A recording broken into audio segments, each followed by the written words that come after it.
Hi, thank you for joining me. Today we are going to be studying A Course in Miracles, Workbook Lesson 4 from the student text. These thoughts do not mean anything. These thoughts do not mean anything.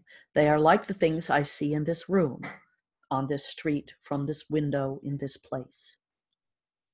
Unlike the preceding exercises, these exercises do not begin with the idea for the day. In these practice periods, begin with noting the thoughts that are crossing your mind for about a minute. Then apply the idea to them. If you are already aware of unhappy thoughts, use them as subjects for the idea. Do not, however, select only thoughts that you think are bad. You will find, if you train yourself to look at your thoughts, that they represent such a mixture that, in a sense, none of them can be called good or bad. This is why they do not mean anything. In selecting the subjects for the application of today's idea, the usual specificity is required. Do not be afraid to use good thoughts as well as bad. None of them represents your real thoughts, which are being covered up by them. The good ones are but shadows of what lies beyond, and shadows make sight difficult.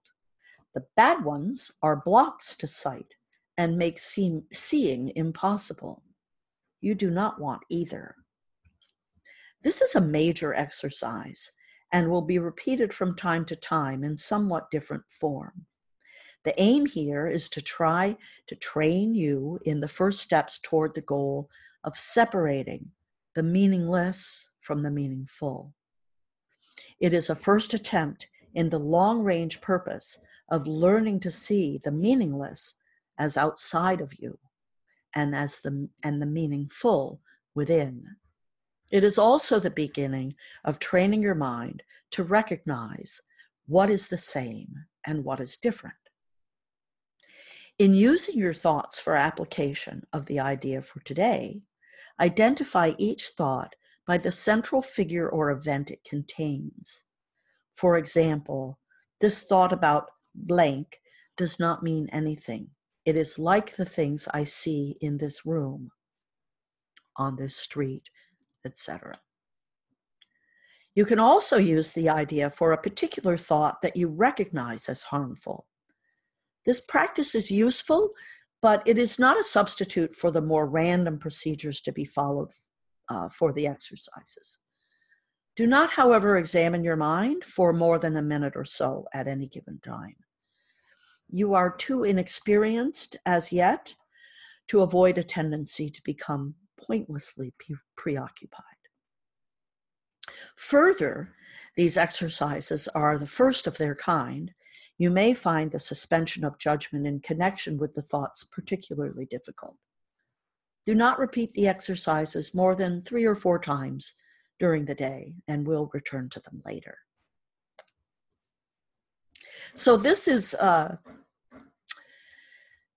where we're beginning to start some mind control, and there are lots of mind control methodologies out there, and you can certainly research those in the meantime.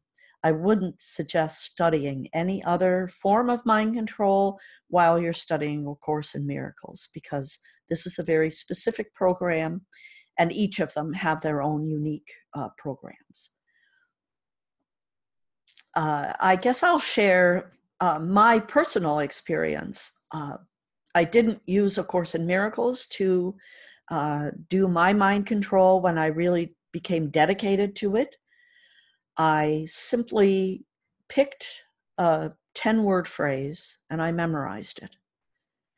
And what I did was I made a point of, when I didn't need to be conversing with someone and when I wasn't reading or studying or working, when my mind was idle, I made a point of running those 10 words as like a tape.